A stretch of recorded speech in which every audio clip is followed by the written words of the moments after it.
Halo, assalamualaikum. Jumpa lagi dengan saya Jajan Jenal Mutakin. Kita berada di Bukit Cigreyang. Di sini bisa kita lihat plong-plongnya berisi rumput-rumput lagi. Kita bersahabat dengan rumput. Ya, alhamdulillah perjalanan penuh perjuangan, penuh tekad.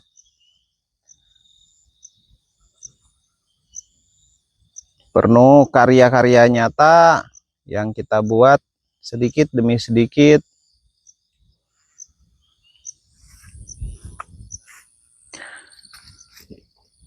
Rumput di sini kami jadikan sebagai fondasi dalam pertanian.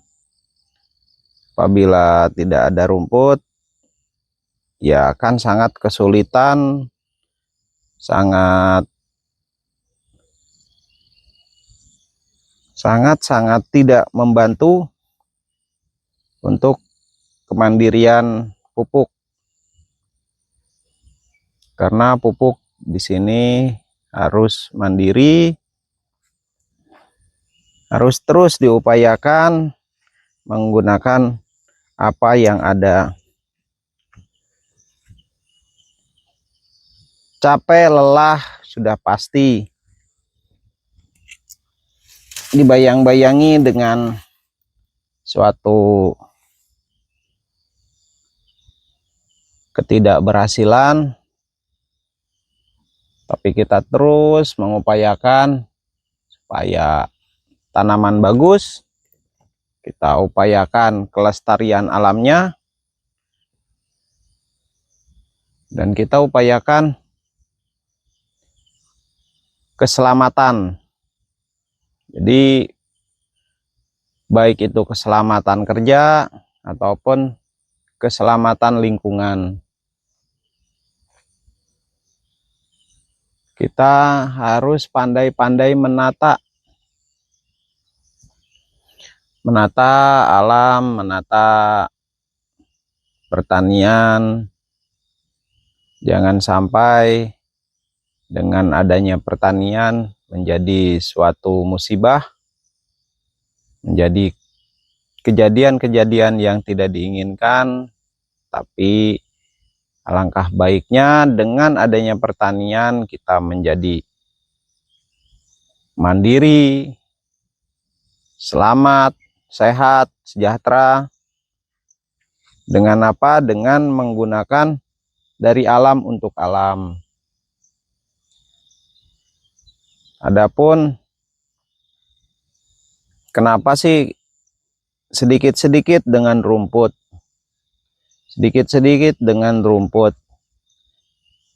Karena tumbuhnya rumput itu menjaga kontur tanah kita menjadi tidak longsor atau menjadi padat tapi subur. Nah, ini dia nih, padat tapi subur. Nggak mungkin lah tanahnya padat kok subur. Ya nyatanya bisa kita lihat tumbuh-tumbuh rumput ilalang, rumput-rumput liar. Nah, rumput-rumput ini menandakan bahwasannya di tanahnya ada kehidupan. Tapi kita harus mencari, harus memahami di dalam tanah ini sebetulnya maunya seperti apa dan bagaimana. Memang butuh proses yang Kalau untuk awal seperti saya mungkin prosesnya cukup panjang, tapi kalau untuk para peneliti, para ahli dan para profesor itu ya sangat mudah sekali, karena dari kecil, dari tahapannya sudah dilalui semuanya. Sedangkan saya kesini langsung terjun, langsung melakukan penelitian. Setelah meneliti, jadikan terbiasa, setelah terbiasa jadi ahli, setelah ahli jadi profesor. Itu tahapan tangga kita menuju ke sana.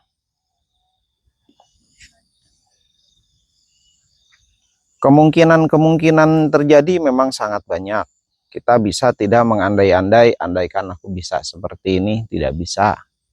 Kita terus belajar, terus memahami, terus berjuang.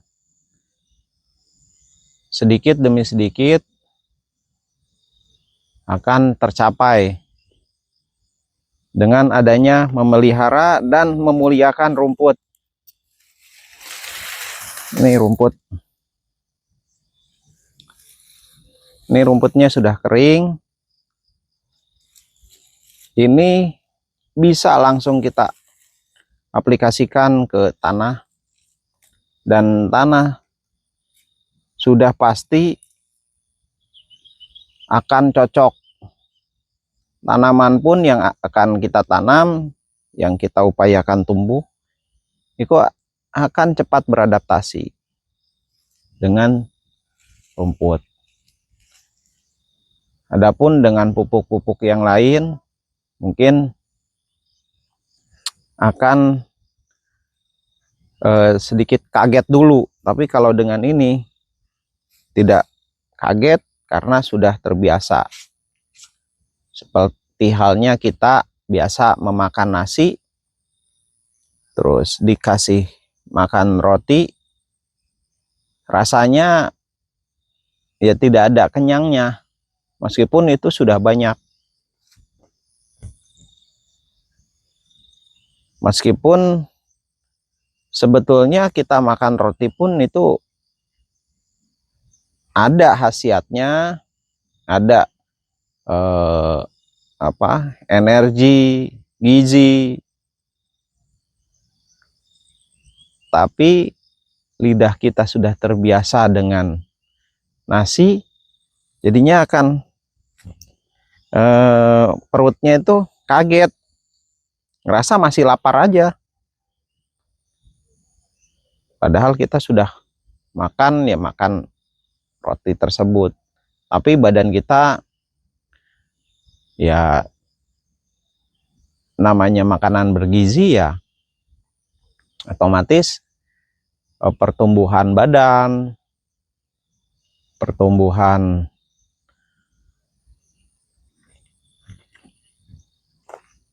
gizinya ya pasti tercukupi gitu. Bahkan lebih baik sebetulnya. Cuma ya di situ ada plus minus.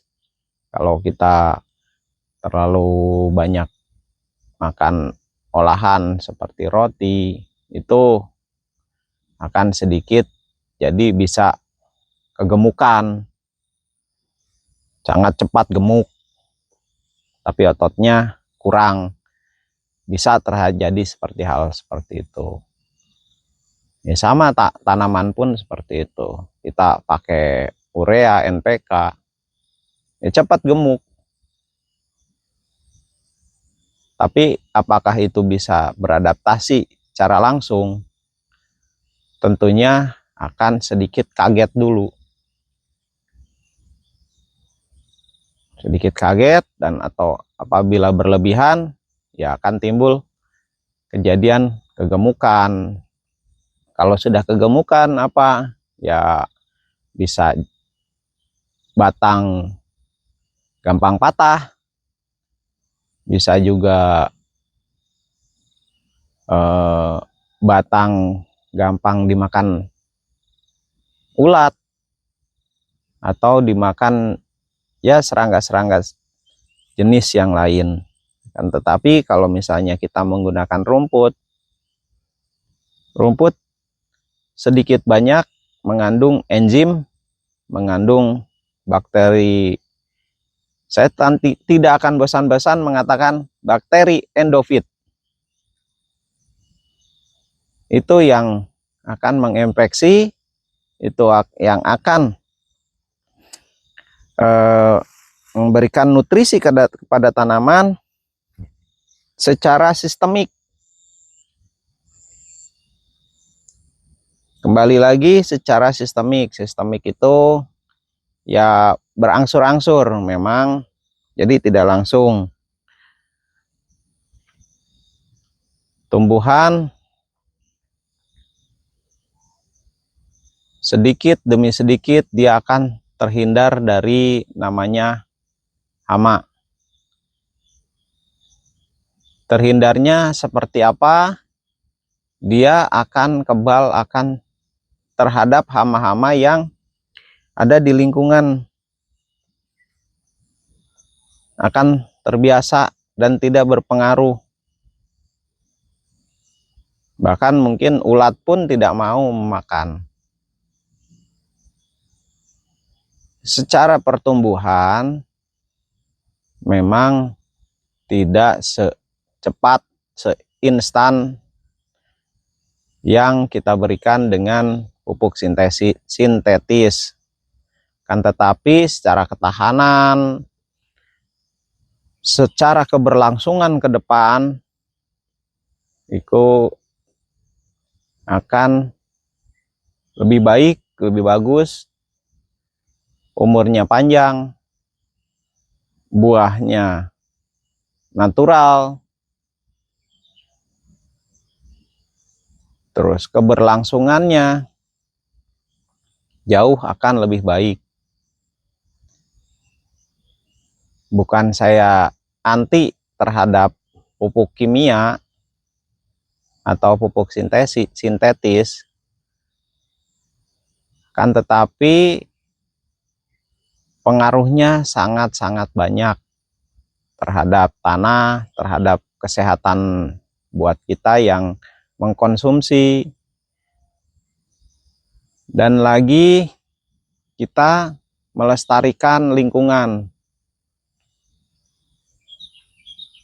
Insya Allah namanya kita masukkan rumput ke dalam tanah, sari-sari rumput ke dalam tanah,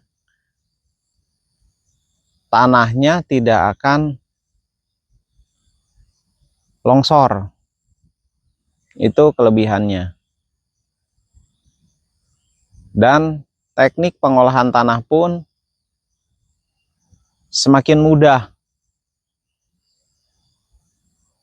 Kenapa ada yang terjadi longsor, terjadi akibat longsor itu jadi banjir? Karena pengolahan tanahnya terlalu ekstrim. Bisa jadi akar-akar tanaman dibuang semua. Jadi hanya tanah aja, otomatis kekuatan daripada tanah itu ya akan tidak ada. Meskipun tanahnya padat, tapi terkena air, akhirnya apa? Meleleh dan habislah dia.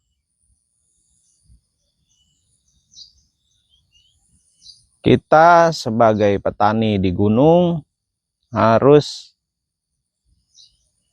punya pemikiran panjang jauh ke depannya. Hasil boleh berangsur-angsur menanjak, tapi tanah kita terjaga. Dan untuk keberlangsungan masa depannya itu akan jauh lebih baik. Jadi kita panen bukan untuk saat ini, 1 hari, 2 hari, 1 bulan, 2 bulan, 1 tahun, 2 tahun, tapi tidak sampai kepada anak cucu kita merasakan panenan yang kita alami, bagusnya, baiknya, itu mereka tidak merasakan, hanya histori aja, hanya cerita, hanya sejarah. Oh, di sini dulu perkebunannya baik, bagus, keren, bisa mengirim sayur mayur, rempah-rempah, dan buah-buahan berkontainer-kontainer.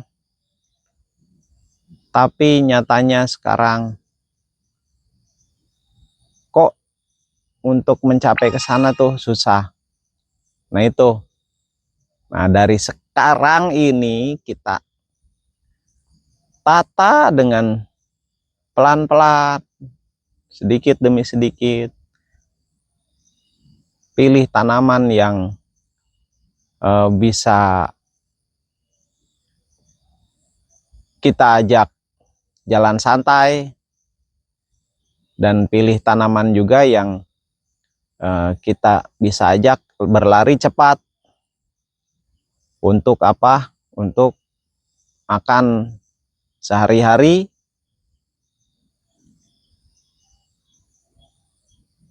Tanaman di sini bisa kita lihat memang cukup belum sebegitu wow. Tapi kita harus bersabar.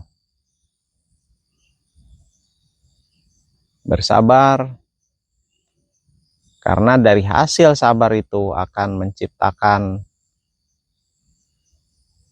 hal-hal kedepannya yang istimewa, yang akan menjadi sejarah besar. Sejarah besar bukan untuk saat ini, bukan hanya cerita, tapi akan jadi historis sepanjang masa. Seperti itu. Itu yang harus kita cita-citakan. Jadi sepanjang masa itu bisa menanam dengan tanaman yang subur, baik, dan kita juga bisa melangsungkan kehidupan dengan aman, nyaman, damai, sejahtera, tidak ada bencana, tidak ada kecelakaan kerja. Itu yang kita harapkan untuk semua orang, untuk semua petani. Perjuangannya sangat-sangat berat, tidak mudah, tidak bisa hanya kita duduk di kursi di atas meja, menulis, merencanakan sesuatu, hasilnya langsung ada. Tapi kita menulis apa yang ada di ide di pikiran kita, merencanakan, menggambar set plan, terus memilih apa yang bisa jadi ketahanan, keamanan, dan cocok di daerah kita, dan kita tanam. Setelah itu bersabar menunggu hasilnya. Hasil bulan ini baik, bulan depan harus lebih baik, bulan depannya lagi harus jauh lebih baik. Terus seperti itu. Apa yang kita lakukan untuk mencapai hal seperti itu adalah dengan apa? Ini alam kita jaga. Ini jangan kita sia-siakan. Ini kita masukkan ke dalam tanah lagi, dan ini yang akan memberikan nutrisi jauh lebih baik. Bakteri Ondofit yang terkandung terus akan bertambah, dan kita menanam apapun gampang sekali. Bukan dengan kita memupuk hari ini 2 kilo, besok 3 kilo, besoknya lagi 4 kilo. Itu akan lama-lama merusak tanah. Tapi dengan memberikan ini ke dalam tanah, itu jauh akan lebih baik, akan lebih mensejahterakan kita, akan memudahkan untuk di masa depan. Jadi bukan saat ini, bukan hanya saat ini, tapi masa depan akan jauh lebih terjaga, lebih aman, lebih sejahtera. Terima kasih. Salam sehat, salam berorganik, berkarya terus, semangat terus. Ini yang akan menyelamatkan pertanian kita, menyelamatkan lingkungan kita. Assalamualaikum warahmatullahi wabarakatuh.